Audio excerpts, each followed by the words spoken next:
My name is Ashley O'Byrne. I will be working with you all today. Thank you so much for coming out. I'm really excited to get working with you. So today we're going to be talking about goals.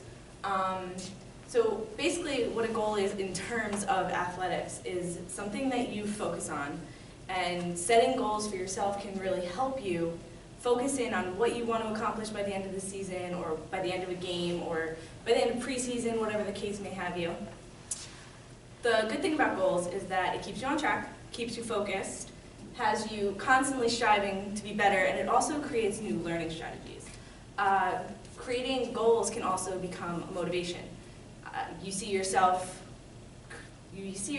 really accomplishing those short-term goals and making progress towards your long-term goals. That can really create some motivation.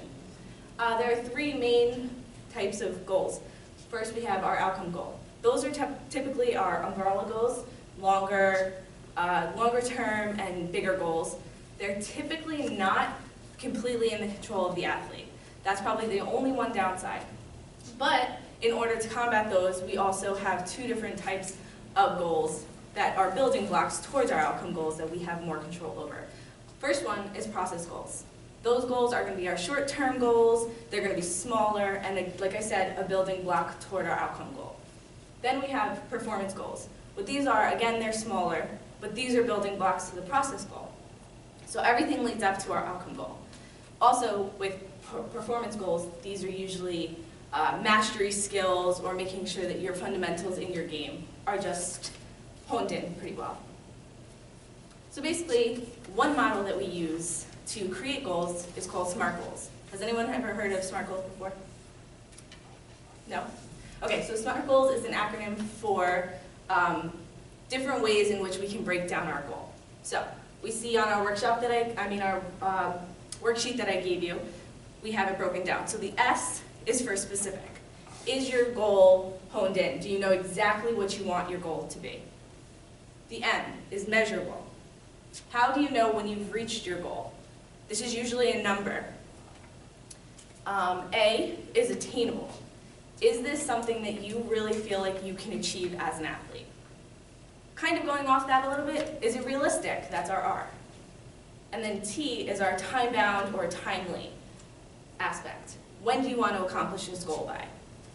So what I want you to do right now is I want you to take a few minutes, go over this worksheet, and I want you to fill in your personal goal as an athlete. What do you want to accomplish? How are you going to accomplish it? Is it attainable? Is it realistic? When do you want to accomplish it by? Do we have any questions before? Yes? Do you mind giving an example? Yeah. Okay. So my specific goal, if I'm a softball player, is I want 50 strikeouts by the end of the season. Do measurable because I want 50. Is it attainable? For me, I think it is. Also, it's realistic for me. And I also want that by the end of the season.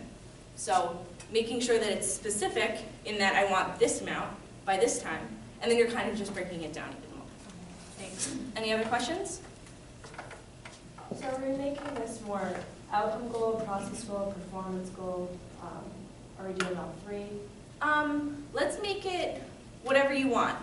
What I typically do is I'll make an umbrella goal. So again, going back to the I want 50 strikeouts in a season. I'll make that my umbrella goal. My process goal may be, in order to get there, I know that I need to pitch at least 200 pitches in practice a day to really work on my skills. And you can go through that as well. Great, thanks.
Do you want us to do the one goal, and then if it's an outcome goal, do the process goal, or just kind of do the one and then? Whichever you're comfortable with. If you want to break down even more, that's even better because we want our goals to be as specific as possible. Okay.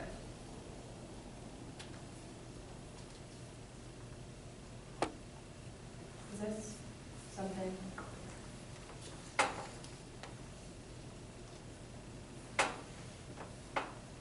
Yes, I like that you even established that it may be a challenge, but it's definitely something that you think you can accomplish. All right. Good job. Do you want to check this, just in case we break it down? Mhm.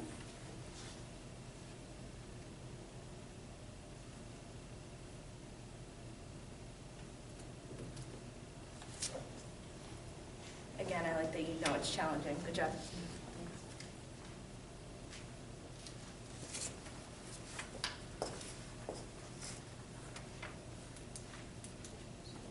Just take another minute or two to just wrap up.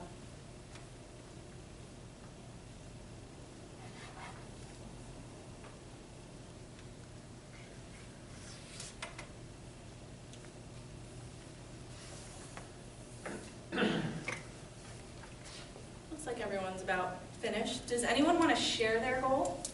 I definitely saw a few that I really liked. Well, I'm a javelin thrower, so my goal for a little while has been to throw 200 feet. I'm at about like 150, but being that it's the beginning of the season, I feel like that can be attainable. And I'd like to do it by the end of the season. I kind of had that in mind already, so definitely has the time piece. And it's very measurable because we actually measure our throws, so I thought that fit too. And as far as the specifics, I guess it's really just showing up to practice, but I guess they might be kind of more of the performance goals or parts of the goal, which is like really focusing on like the technique aspects and obviously strength and stuff too in the weight room, but there's like specific things like practicing my blocks and like over the shoulders, like certain technique things I work on too. Awesome. Anyone else? Well, I was wondering if I could share mine, because I feel like mine's an outcome goal, and if I could be like help with maybe a process goal or two, or like maybe you can help me or everybody else from that. So, my goal is to be an all-conference team selection. I said by the end of the year so that it was timely, like you talked about. And then I'll know that, I'll know I'll reach it if I was named to the all-conference team. I think it's attainable and realistic because last year I was an honorable mention of all-conference team, so I feel like it's something that can be bumped up by the end of the season. I didn't really know like where I should start with my process goals. I started thinking about like, making sure I was averaging a certain number of points and stuff like that, but to me those seemed more of like performance goals, so I didn't know sort of the distinction. I didn't know if anybody else had their process goals or something like that. Yeah, I think that it's good that you knew exactly how many points you needed, or maybe not exactly how many points, but definitely on average how many you would need. I think that's important too to realize. Is there something in practice that you need to do in order to become an all-conference player? Is there anything that you can think of? In practice, I probably need to get extra reps Okay. at certain skills. Mm-hmm.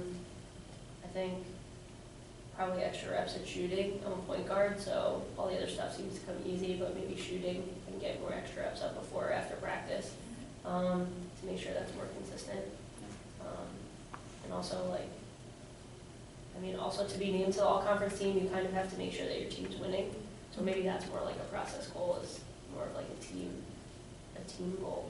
Just because if you're not in at the end, you probably won't be on the conference team. Mm-hmm. Remember we talked about before, process goals are more you're controlling them. Okay. That outcome, you can't control how your team's going to do. So Yeah. what's something that you can control in order to make this happen? Something outside of practice, maybe? Like I said, I guess going in for extra reps and probably keeping my health up Yep. and stuff like that. Good. So those would maybe be some of your process goals, and then you can break them down more. What do you want to lift by the end of preseason, or that kind of stuff. Yeah, thanks. Anyone else? So I am a field hockey player and I'm looking to my senior season. So so going into preseason, and my goal is, within a couple of months I have to train, is to be in the top 25% in terms of fitness. And that's something that I've struggled with, but I was able to do that this season, and I really want to keep that up, especially for my senior season. So that, I guess, is specific to be in the top 25%, but it's also, I feel like, an umbrella goal, perhaps. But I guess measurable, being able to know if I've hit the checkpoints in our training guide, but kind of going beyond that too. And also when I get to preseason, looking around me and seeing how many people are in front or behind me. Because I'll know if I'm, the whole team's there, then I didn't make it. Attainable, yes, but it's going to be really challenging because that's just, I'm not a fast person, and I really have to work on the short sprints especially, and just the endurance aspect overall. Timely, I have good amount of time if I make the use of it. So Yeah, so just going back on what you said, at the start of it, you said, this may be kind of an umbrella goal, maybe an outcome goal, but as you broke it down more in your measurables and your attainables, you did mention a few things that you would need to do in order to make it more of a process goal, things that, you had to do. okay, Good. thanks. All right, so there was a second worksheet that I gave you all. We talked a little bit about how outcome goals are not necessarily something in our control, but our process goals are something in our control. What you have in front of you is called a control model. We're just going to be working with the square and the small little circle in the middle. So, first circle in the middle, what can I control? What I want you to do right now is I want you to list all the things that you, as an athlete, can control. Within our goal? Or just Yes, sorry. Okay. And like Keep in in this mind. circle or on? In the middle circle. Yep, just write down words.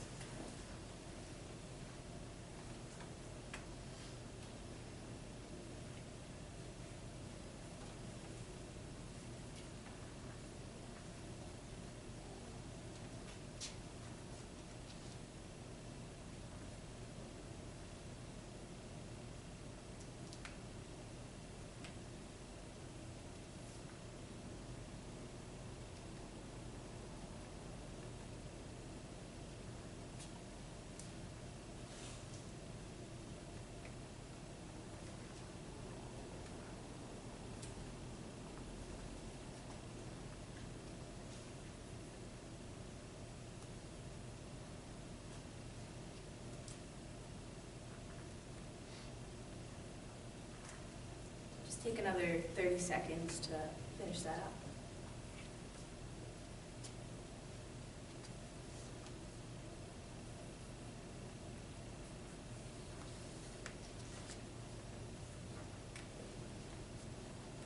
Okay, so then that big box around that square, that circle, you're going to list all the things that you can control in relation to your goal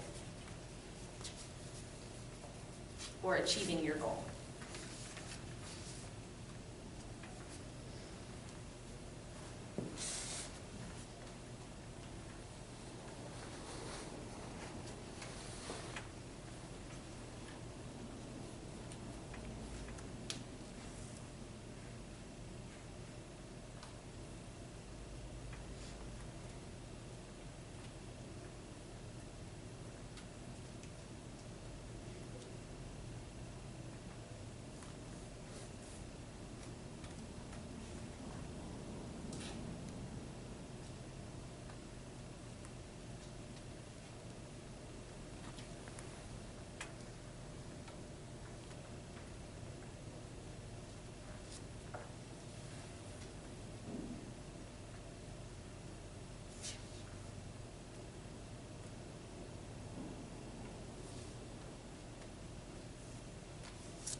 Again, take another 30 seconds to wrap that up.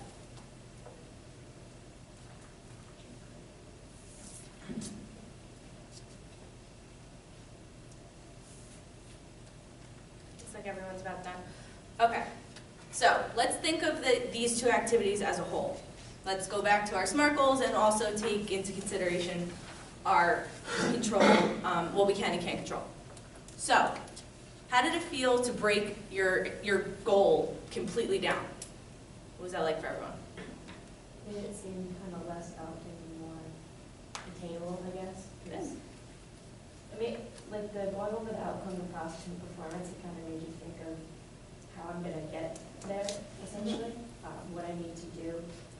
I need to practice more, because mine's getting 15 assists this season, so I need to put in the practice, make sure my passes are accurate, and making sure I'm doing the right plays and stuff. Good. So when you had come up with your goal before you came in here, did you feel like this helped you, or? Well, yeah, like, because before it was just kind of in my head, and then actually writing it down made it seem like it was an actual real goal, because obviously if I pick this as something I really want to accomplish and focus on, so kind of like overtly talking about it makes me want to achieve it a little bit more too, but it holds me feel, makes me feel like I'm held accountable now that it's kind of out loud too. So. Yep. I guess I gained a little bit of confidence because of being able to, as I was going through, the question of can I see myself achieving the goal? And I thought back to I've done it before, so that I'm capable of doing it. And so that gave me some confidence that it's still going to be hard, but I know that I can do it because I've been there before. Right, that's awesome. And sometimes you think of your goal and it just seems like this big thing that you want to accomplish, but when you really break it down, you see you've either been there before or you know the steps in order to get there, so maybe a little bit less. Did you have your hand raised? Yeah, I did. I mean, I thought kind of coming up with the goal, it wasn't that difficult. Definitely breaking down into process and performance is something I'll have to like keep doing. But what I thought was really interesting is when I went to go write down like what I can't control, there's just like so much, especially with the type of goal that I have, because a lot of it doesn't have to do with like, you know, things that I can do. Right. Sometimes like my coach isn't, you know, my coach has other things that on her mind, or, you know, I'm not a part of the selection committee, so even if I play great, who knows what's gonna happen at the end of the season. I can't control anybody else's playing time or any other players from other teams. Like there could be some studs come out this season. And you know, one thing that I thought of, because it's happened to me before, is like an injury. I can't really control that either. So like, it did definitely make it seem like more attainable, because I realized that like, you know, this is how last season, I started to be thinking about how last season went, and like I really have this goal and I can definitely get it, it's realistic. But, you know, at the same time, there's so many things out of my control that like, I have to be ready, and I have to understand what I can control to make it happen. Right, and that was huge what you just said. You have to understand what you can control. Yeah. You know, because if you were to focus on the fact that you weren't on the selection committee or that, you know, other players were coming in that were really good, you know, you're losing focus of your goal. So going off of the model that Jamie was just talking about, what else did we feel from that or think about it? Yep. Yeah, I kind of building off what she said, I really liked the control aspect part, I guess, the worksheet is the word.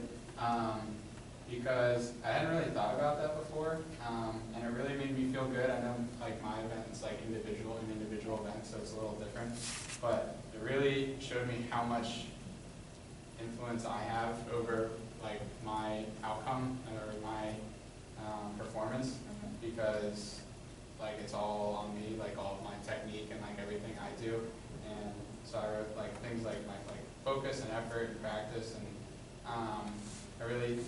I even started writing some things down and then realized that it should go in the other category. So I think that really helps to think about like kind of separating like what I can actually do that affects me and my goal versus what, like if practice is canceled or something like that. It's not really on me to go to practice. I went to go put playing time in something that I can control, but then I thought, like, because at first you think, I can control my playing time if I put in all these other things, like eating healthy, sleeping, and schoolwork, but ultimately, it's not my decision, I guess, as a player, so I put it more towards something that's kind of out of my control. Cool.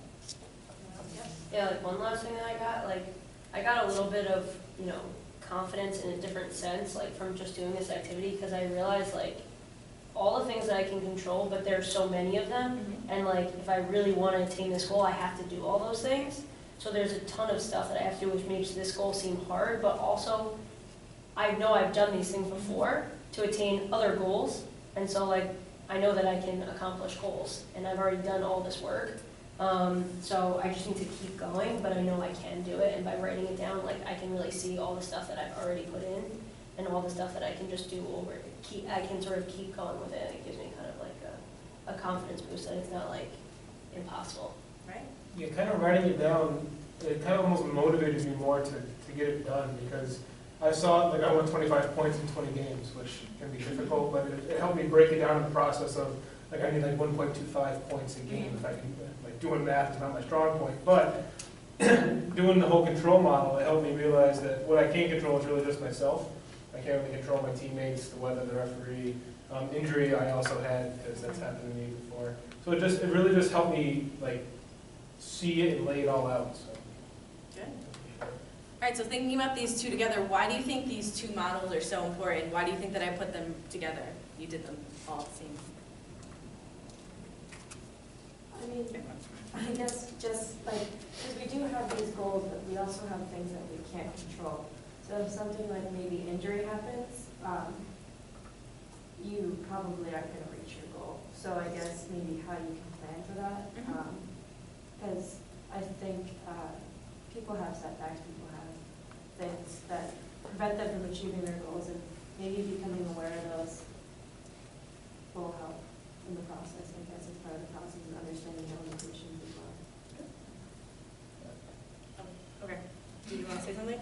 I saw you raise your hand. Sure, yeah. I guess, well, my point I had in mind was a little different. It almost seemed like a good check for me, like making sure that I had a good SMART goal.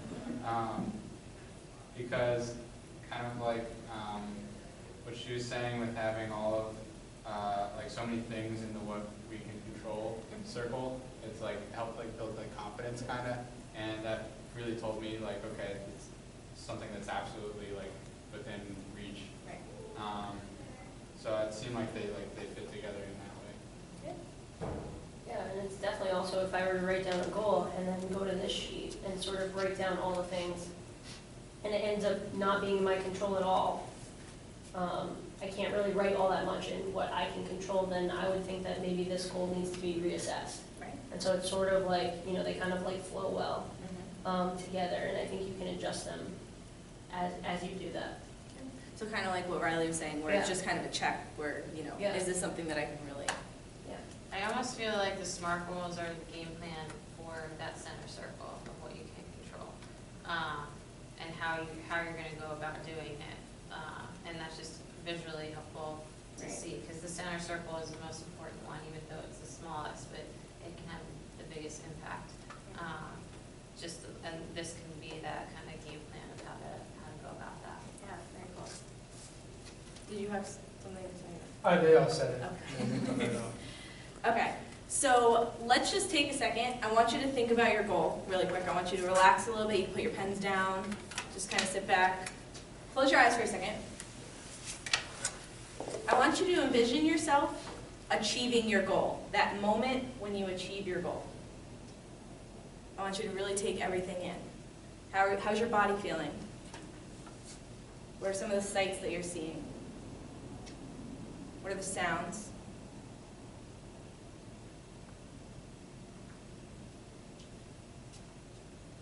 How are your senses feeling? Put yourself in that moment.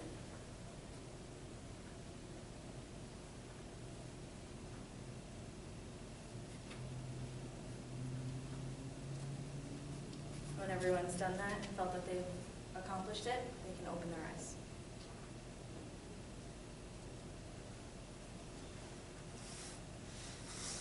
Good. So give me a little bit of feedback. How was your body feeling? What were some of the sights, the smells, the sounds that you were hearing? Okay. It was kind of actually pretty vivid. I was picturing the field we play on at home, so it was kind of weird that I associated my goal at my home field. But made a nice diagonal pass, and my forward just one-touched it right in. And I just felt like I felt really exhausted, I guess, before I made that pass, but I got this surge of energy, directly after she scored the goal, and I pictured all my teammates running around her and getting really excited, so maybe it was a really important goal for the team, that I made that assist. And like, I heard like a lot of cheering and stuff from my teammates, but I didn't really hear much on the crowd. I was kind of pictured just on my teammates. So didn't really see much outside the field. But cool. Good. Well, mine was kind of interesting because when I first like closed my eyes and you said to like sort of think about, you know, you accomplishing, and I just kind of stuck with that word. It was weird because I sort of went to like a celebration, but it was definitely like a team celebration, and it got me like off track in terms of like outcome goals of like the team winning. But then when you started talking about like the senses, I really found myself like in a different spot where I was just kind of like sitting at my desk and like reading my phone and found out that I was on like the selection committee, like that I was selected, and it was really like an internal celebration. Like there was nobody around or anything like that, and I was just finding out just like, you know, as you would if somebody texted you or whatever. And I thought that was really powerful because like I was the one who did it, and when we were going through the goals, and especially like going through like the what's in your control, like they were all very small things that I could do, and therefore like if I did all those things, I would accomplish that like very individual goal. But it somehow connected to my team also being successful, and so I thought it was pretty cool. Awesome. What else do you have? I kind of had similar in the sense of seeing my team, and that I know I realize we weren't supposed to do that, what can we influence, but my answer to that was my team, because if they're seeing me work hard and seeing change, then that can influence them. And so when I envisioned being on the field and it was sunset and mountains are in the background, and like for whatever reason I put myself later in the season, and it was like really hard to breathe because of the air, just being colder, and just running so hard, but seeing everybody kind of almost finishing together, in the sense of that like we all were pushing ourselves that hard, and I felt like so pumped up, like I wanted to just go, because it's not just the workout and hitting the fitness goals is one thing, but it's all to lead so that you can endure the game, and you can like be right there and hustle throughout the whole, every minute of the game, and knowing that we were capable of doing that. Cool. Good. So it sounds like everyone had a really positive experience with it. They definitely saw themselves accomplishing the goal that you had written down. It wasn't something now that you're imagining it, you can't really see yourself doing it. So that was awesome. So just to wrap things up, let's, just go over everything, summarize everything. So we talked about outcome goals, process goals, and performance goals. Can anyone give me an example of any of those? Okay, I'll try. Okay. Outcome goal, would that be, we want to make it to our conference championship game and ultimately win it. A process goal, our next game is a conference game against UMass Boston. So beating UMass Boston would be the process to get into that. Good. Yeah, Okay. definitely. And that's, a team goal. And I think those are important as well. These SMART goals are for you, but having team goals are definitely important as well. Okay, so then we talked about a little bit about SMART goals. I think that we pretty much covered those, but can anyone tell me what SMART stands for? I know you have it on your papers, so try not to look. What's the S stand for? M? Measurable. A? Attainable. R? Realistic. T? Timely. Or timely. We kind of go hand in hand. Good. So this was awesome. I hope you all took a lot out of it. I really hope that you all can accomplish these goals because they sound like some really important, meaningful goals to you guys. So, thank you. Thank you.